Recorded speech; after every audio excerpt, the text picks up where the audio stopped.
Hello बच्चों, किरण PCS classes में आप लोगों का स्वागत है। और पिछले क्लास में हम लोगों ने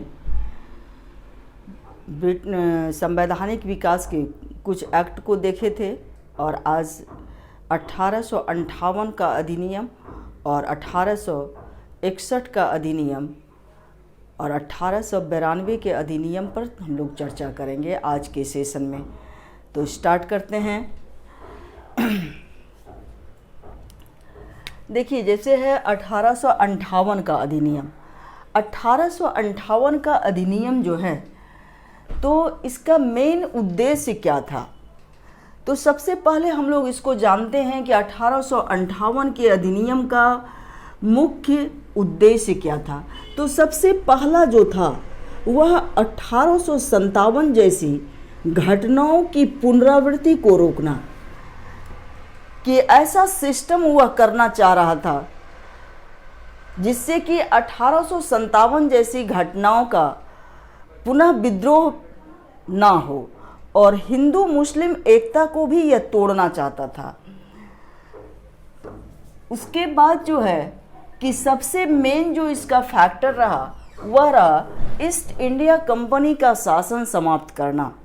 ईस्ट इंडिया कंपनी का शासन समाप्त करना और भारत का शासन जो है, भारत का शासन प्रत्यक्ष रूप से कहाँ आ गया? तो ब्रिटिश क्राउन के अधीन आ गया। क्राउन जिसको हम महारानी बोलते हैं, ब्रिटिश ताज बोलते हैं, तो ब्रिटिश ताज के अंतर्गत आ गया। ईस्ट इंडिया कंपनी का शासन समाप्त हो गया और भारत का शासन ब्रिटिश ताज के अधीन आ गया। उसके बाद देखते हैं कि बोर्ड ऑफ कंट्रोल और बोर्ड ऑफ डायरेक्टर्स, ये दो ऑर्गेनाइजेशन था जो कब हमने पढ़ाया था? तो 1784 के पिट इंडिया एक्ट में आप लोगों ने देखा था कि 1784 के पिट इंडिया एक्ट में बोर्ड ऑफ कंट्रोल जो है वह पॉलिटिकल के लिए था और बोर्ड ऑफ डायरेक्टर जो था वह था आपको बोर्ड ऑफ डायरेक्टर जो था वह कॉमर्स के लिए था। तो कॉमर्स डिपार्टमेंट को जो देखता था वह बोर्ड ऑफ डायरेक्टर्स देखता था और पॉलिटिकल डिपार्टमेंट को जो देखता था वह बोर्ड ऑफ कंट्रोल देखता था।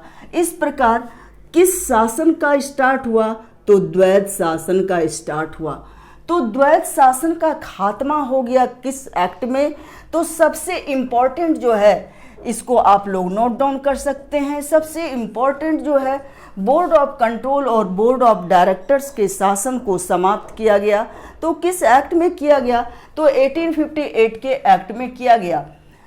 अब है कि बोर्ड ऑफ डायरेक्टर और बोर्ड ऑफ कंट्रोल का अधिकार जो है, तो इसको जब समाप्त कर दिया गया तो यह अधिकार दिया किसको गया? तो यह अधिकार जो दिया गया वह दिया गया भारत के राज्य सचिव को दिया गया, जिसको हम सेक्रेटरी ऑफ स्टेट कहते हैं या इसको हम भारत मंत्री भी कहते हैं। तो सेक्रेटरी ऑफ स्टेट को यह अधिकार दिया गया। बोर्ड ऑफ कंट्रोल और बोर्ड ऑफ डायरेक्टर दोनों का अधिकार समाप्त करके किसको दिया गया? तो सेक्रेटरी ऑफ स्टेट को दिया गया।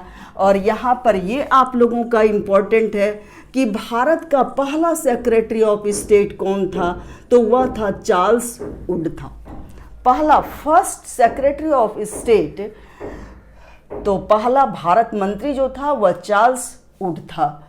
अब इसकी सहायता करने के लिए भारत मंत्री जो होते थे तो वह कहाँ का किसका मेंबर होता था? तो भारत मंत्री ब्रिटिश कैबिनेट का मेंबर होता था, ब्रिटिश मंत्रिमंडल का सदस्य होता था।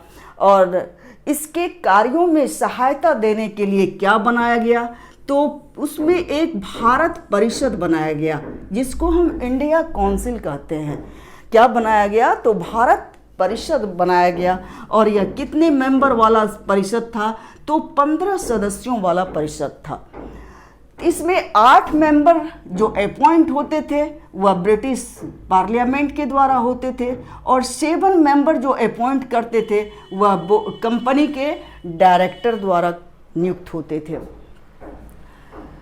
गवर्नर जनरल का पदनाम जो है, गवर्नर जनरल जो 1773 के रेगुलेटिंग एक्ट में जो यह पद था गवर्नर जनरल, तो और भारत का जो लास्ट गवर्नर जनरल था उसका नाम था भारत का लास्ट लॉर्ड कैनिंग, और फर्स्ट गवर्नर जनरल जो थे वो लॉर्ड विलियम बेंटिक थे। तो first governor general Lord William Bentinck और last governor general Lord Canning. तो गवर्नर जनरल का पदनाम जो है वह क्या किया गया, तो वाइसराय कर दिया गया। इसको हम लोग जिसमें सर्किल लगाए हैं उस पर आप लोग ध्यान देंगे। अब है कि गवर्नर जनरल को किसका अधिकार दिया गया, तो गवर्नर जनरल या वाइसराय दोनों एक ही वर्ड है। तो गवर्नर जनरल को वीटो और कास्टिंग वोट का अधिकार दिया गया। इसको हम क्या कहते हैं, कास्टिंग वोट कहते हैं। वीटो का अधिकार दिया गया इसको गवर्नर जनरल को। और यानी कि जब किसी भी मत पर विरोध की स्थिति हो तो निर्णायक मत या मत बराबर होने की दशा में, या कोई वोट होता है किसी सब्जेक्ट पर, किसी एक्ट पर, और जब बराबर मत होता है तो उस पर वोट देने का, कास्टिंग वोट करने का या निर्णायक मत देने का अधिकार किसके पास आ गया, तो वाइसराय के पास आ गया। अब है कि कहाँ पर ब्रिटिश महारानी विक्टोरिया की घोषणा हुई, तो 1 नवंबर 1858 को इलाहाबाद में महारानी विक्टोरिया ने भारतीय प्रजा को संबोधित किया, एड्रेस किया। और वह कब किया, तो 1 नवंबर 1858 को किया। कहाँ किया था, इलाहाबाद में किया था। यह कई बार क्वेश्चन आप लोगों को पूछा गया है कि कहाँ किया था ब्रिटिश महारानी ने, विक्टोरिया ने, तो इलाहाबाद में किया था। उस समय भारत के वाइसराय कौन थे, तो लॉर्ड कैनिंग थे।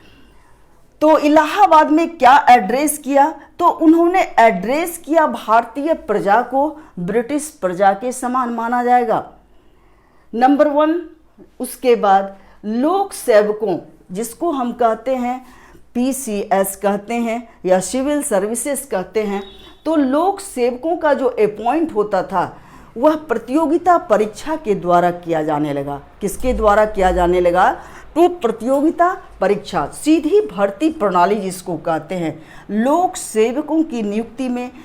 और सभी प्रकार के डिस्क्रिमिनेशन जो थे, जो वर्तमान में हम किस में देखते हैं, तो फंडामेंटल राइट के आर्टिकल 15 में देखते हैं कि जितने भी प्रकार के डिस्क्रिमिनेशन थे, चाहे वह कलर हो, रंग हो, चाहे वह प्रजाति हो, चाहे वह स्थान हो, तो सबको अपॉर्चुनिटी दिया गया। किसमें, तो लोक नियोजन में। लोक नियोजन में सबको अपॉर्चुनिटी दिया किसने, तो महारानी विक्टोरिया ने। तो इसके इस घोषणा से भारत के जो इंटेलेक्चुअल क्लासेस या बुद्धिजीवी लोग थे, उन बुद्धिजीवियों ने महारानी विक्टोरिया के इस घोषणा को अपने अधिकारों का क्या कहा, तो मैग्ना कार्टा कहा। मैग्ना कार्टा जिसको हम अधिकार पत्र कहते हैं, तो इसको उन्होंने अपने अधिकारों का मैग्ना कार्टा कहा। और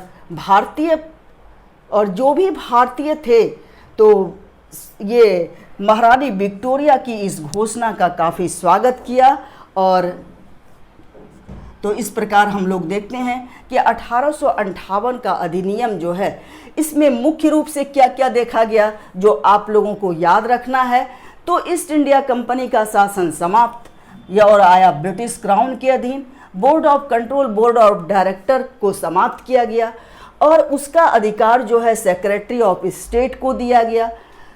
गवर्नर जनरल का नाम वाइसराय किया गया। तो अंतिम गवर्नर जनरल कौन थे, लॉर्ड कैनिंग थे। और प्रथम वाइसराय, इसको याद रखना है, ये इम्पोर्टेंट है, यह कई बार आप पिछले एग्जाम में पूछा गया है, तो इसको आप लोग ध्यान देंगे।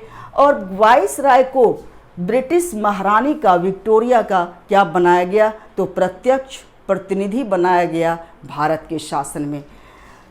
अब हम लोग जो आगे चर्चा करेंगे, नेक्स्ट अधिनियम 1861 का इंडिया काउंसिल एक्ट पर चर्चा करेंगे। तो इंडियन काउंसिल एक्ट के द्वारा क्या किया गया, तो इस एक्ट के द्वारा भारत परिषद, जो आपने देखा कि बोर्ड ऑफ कंट्रोल और बोर्ड ऑफ डायरेक्टर को समाप्त करके जो इंडिया काउंसिल 15 सदस्यों वाला बनाया गया था, 15 सदस्यों वाले भारत परिषद को क्या नाम दिया गया, तो इसको हम कहेंगे प्रोविंशियल लेजिस्लेटिव या लेजिस्लेटिव काउंसिल कहेंगे। प्रांतीय विधायिका या विधान परिषद बना दिया, जिसको हम वर्तमान में विधान परिषद किस में देखते हैं, तो विधान परिषद देखते हैं कितने राज्यों में है, या आप लोगों का क्वेश्चन रहा कि विधान परिषद जो है वर्तमान में वह कितने स्टेट में विधान परिषद है। आप लोग इसको कमेंट सेक्शन में डालेंगे कि विधान परिषद जो है वो कितने स्टेट में वर्तमान में है। उसके बाद डिसेंट्रलाइजेशन, जिसको हम कहते हैं विकेंद्रीकरण। विकेंद्रीकरण की जो शुरुआत हुई वह कहाँ से हुई, तो 1861 के भारत परिषद अधिनियम से हुई। नंबर 3, लॉर्ड कैनिंग ने डिपार्टमेंटल सिस्टम, जिसको हम देखते हैं, जिसको हम विभागीय प्रणाली कहते हैं, विभागीय प्रणाली, जितना विभाग हम लोग देखते हैं, विदेश विभाग, गृह विभाग, तो इस विभाग की शुरुआत जो की लॉर्ड कैनिंग ने किस एक्ट में की, तो 1861 के एक्ट में। अब गवर्नर जनरल को अध्यादेश जारी करने का अधिकार हुआ। अध्यादेश के बारे में आप लोग बताएंगे कि अध्यादेश किसको कहते हैं, ऑर्डिनेंस इसको हम कहते हैं, ऑर्डिनेंस भी कहते हैं इंग्लिश में। और अध्यादेश, गवर्नर जनरल को अध्यादेश जारी करने का असाधारण अधिकार मिला। तो वर्तमान में जो हम देखते हैं अपने इंडियन कॉन्स्टिट्यूशन में, तो अध्यादेश जो है उसका इफेक्ट कितने मंथ तक रहता है, तो 6 माह तक अधिकार रहता है, इम्पैक्ट प्रभाव रहता है अध्यादेश का। और राष्ट्रपति जो अध्यादेश जारी करती है, प्रेसिडेंट जो जारी करती है, यह क्वेश्चन आया हुआ है। तो प्रेसिडेंट जो ऑर्डिनेंस इशू करती है वह आर्टिकल 1, 2, 3 के, और गवर्नर जो करती है वह आर्टिकल 213 के अंतर्गत करती है। अनुच्छेद 123 में राष्ट्रपति अध्यादेश जारी करता है और गवर्नर जो अध्यादेश जारी करता है वह आर्टिकल 213 के अंतर्गत जारी करता है। इसमें और एक चीज़ हुआ, क्या हुआ, तो इसके अंतर्गत हम लोगों ने देखा कि गवर्नर जनरल को अध्यादेश जारी करने का अधिकार तो मिला है, और गवर्नर जनरल क्या करता था कि किसी भी कमिश्नरी को, गवर्नर जनरल किसी भी कमिश्नरी को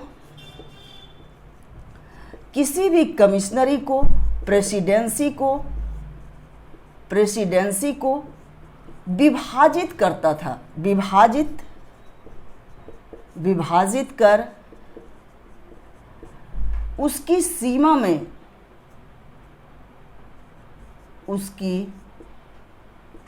में परिवर्तन कर, बाउंड्री लाइन में भी परिवर्तन करता था। उसकी किसी भी राज्य का बाउंड्री लाइन जो है, सीमा में परिवर्तन, उसकी काट दीजिए, सीमा में परिवर्तन हुआ, सीमा में परिवर्तन कर सकता था और नए राज्य का निर्माण कर सकता था, नए राज्य का निर्माण कर सकता था, जिसको हम किस आर्टिकल में वर्तमान में देखते हैं, तो हम इसको देखते हैं आर्टिकल 3 में देखते हैं, आर्टिकल 3-4 में देखते हैं कि यह जो है पार्लियामेंट जो है वह सीमा में परिवर्तन करती है, किसी भी स्टेट को विभाजित कर सकती है, उसके बाद और उसके बदले नए राज्य का निर्माण कर सकती है। इसको हम वर्तमान में आर्टिकल 3 में देखते हैं। तो इस प्रकार हम कह सकते हैं कि भारत में संवैधानिक रूपरेखा या पृष्ठभूमि जो है वह 1861 के अधिनियम से प्रारंभ हो चुका था। तो अगर आप लोगों को क्लास अच्छा लगा तो आप लोग सब्सक्राइब करना ना भूलें और शेयर करना ना भूलें। Thank you.